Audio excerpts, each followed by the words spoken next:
पाठ 14 बालक अष्टवर्ग संवाद। पाठ का मूल भाव। प्राचीन काल में भारत के परम ज्ञानियों में अष्टवर्ग का नाम बड़े सम्मान के साथ लिया जाता है। वे बचपन से ही बहुत ज्ञानी थे। बाल्यकाल में ही जनक जैसी ज्ञानी से संवाद करके उन्होंने अपना प्रभाव दिखाया था। आइए जनक और अष्टवर्ग के संवाद को पढ़ें। सीखने के प्रतिफल, लर्निंग आउटकम्स। चारों कौशलों का विकास होना, अष्टवर्ग की बुद्धिमत्ता के बारे में जानना, मौखिक बहुविकल्पीय लिखित भाषा ज्ञान एवं मूल पारक प्रश्नों के उत्तर देना, सही गलत कथनों पर निशान लगाना।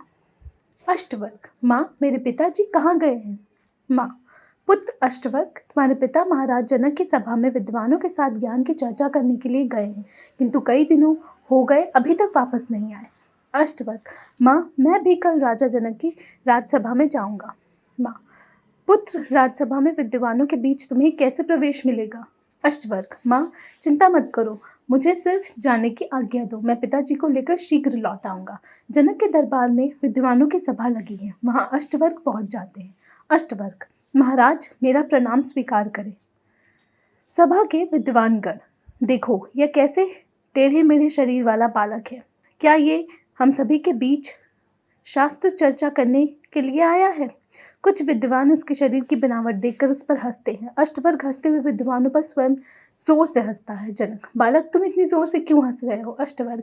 हे राजन, आपकी सभा में सभी आत्मज्ञानी बैठे हैं और मेरे शरीर पर हंस रहे हैं, लेकिन इन्हें मालूम नहीं कि आत्म शरीर के भीतर है और वह सब प्रकार में निर्मल है।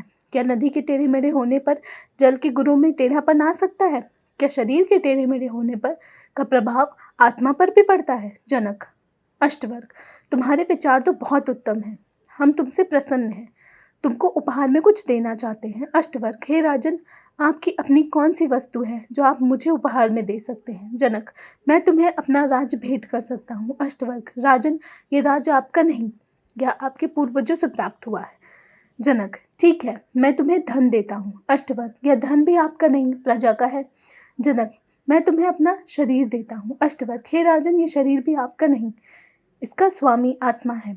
जनक। मैं तुम्हें अपने मन को समर्पित करता हूँ। अष्टवर्ग। अच्छा, तो ठीक है, आप मन दे दीजिए। जनक। अष्टवर्ग। जब यह मन आपके अधीन हुआ है, मुझे राज्य चलाने का निर्देश दीजिए। अष्टवर्ग। हे राजन, जब मन मेरे अधीन हो गया है तो अब आप राज्य कैसे चलाएंगे? जनक। अष्टवर्ग की उच्च ज्ञान चर्चा पर अचंभित होकर। हे अष्टवर्ग, मैं आपके ज्ञान से प्रभावित हुआ और आपको परम ज्ञानी स्वीकार करता हूँ। सभा में उपस्थित विद्वानगण सभी एक स्वर में, हे अष्टवर्ग, आप वास्तव में परम ज्ञानी हैं।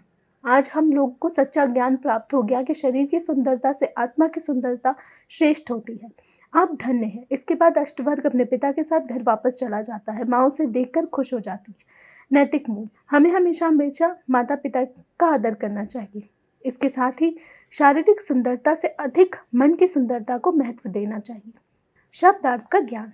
प्राचीन काल, पुराना समय, सम्मान, आदर। अष्टवर्ग टेढ़े मेढ़े शरीर वाला, आत्मज्ञानी, आत्मा का ज्ञान रखने वाला, निर्मल, पवित्र, प्रसन्न, खुश, स्वामी, मालिक, अधीन, अधिकार से।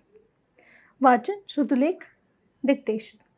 प्राचीन काल, बाल्यकाल, अष्टवर्ग, आत्मज्ञानी, राज दरबार, समर्पित, निर्देश, स्वामी, निर्मल।